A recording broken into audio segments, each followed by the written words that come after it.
Hello, I'm Christian from the Communities team at the National Football Museum. The museum's collection is packed with the history of the game of our lives. In this edition of First 11, we'll be taking you through 11 footballs from the museum's collection. There are several early sports that can claim to be precursors to association football, but the museum's collection doesn't go that far back. The museum has several footballs from the 1800s, however, long before there was a standard size, design and weight. Our first is this leather football, featuring an unusual jagged seam and construction similar to a tennis ball. But going back even further on these shores, there are references to medieval or mob football games from the 12th century, and some of these continue as local traditions to this day. Our second football is from the annual Royal Shrovetide match played in Ashbourne, Derbyshire. Larger than standard and made of leather, the football is filled with cork dust to keep the ball afloat in case it ends up in the town's river. The footballs used are ornately painted both before and after the match, and often go on display in the town's pubs as a source of local pride once a game is won. Our third football from the collection shows the progression of the sport into English private schools. This cylindrical pork pie-like football from our collection was used in Harrow School's Harrow football. In the 1800s, several schools went about writing their own rules, and Harrows required their students to kick, head and bosh, essentially a shoulder charge, their way into scoring bases. This unique version of football became a tradition and is still played by the school today. With football codified later in the 1800s, British sports equipment manufacturers recognised new demand, and Duke & Son, best known for making cricket balls, were one of the first to benefit with this 8-panelled football in the 1870s. Duke & Sons were also an early example of player endorsements, with Sheffield United's FA Cup winning captain Ernest Needham lending his support for their Badger footballs in 1902. Duke & Sons footballs were popular and they continued making them into the 20th century, but ultimately it wasn't cricket. Our fifth football was never used on a football pitch, instead it was used on the battlefield.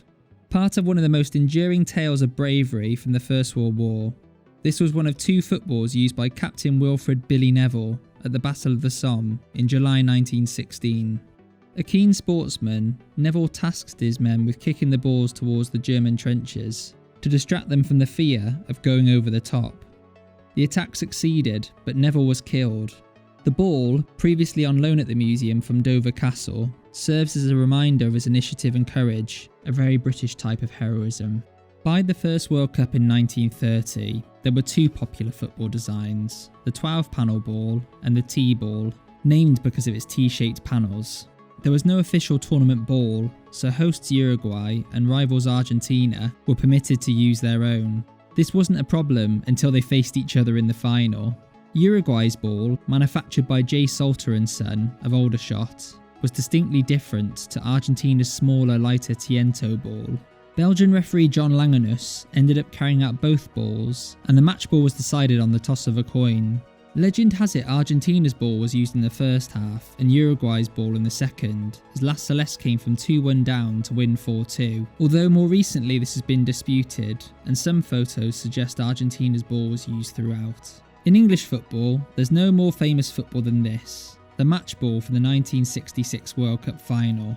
Made in Yorkshire, this Slazenger Challenge ball was the last before Adidas took over the rights to the World Cup. Despite Jeff Hurst's hat-trick, it was the first goal scorer, West Germany's Helmut Haller, who kept the match ball.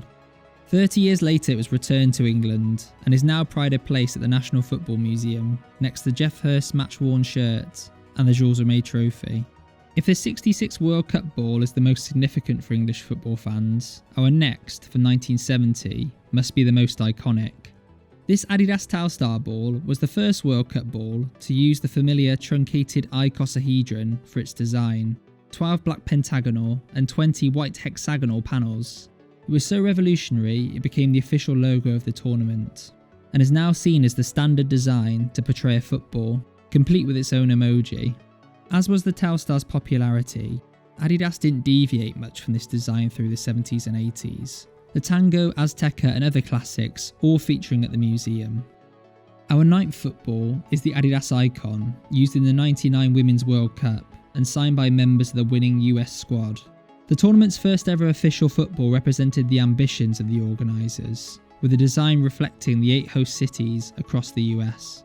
The museum has other classic footballs from Nike and Mitre on display. the two sharing the rights for the Premier League, but Adidas has continued as the World Cup's official partner.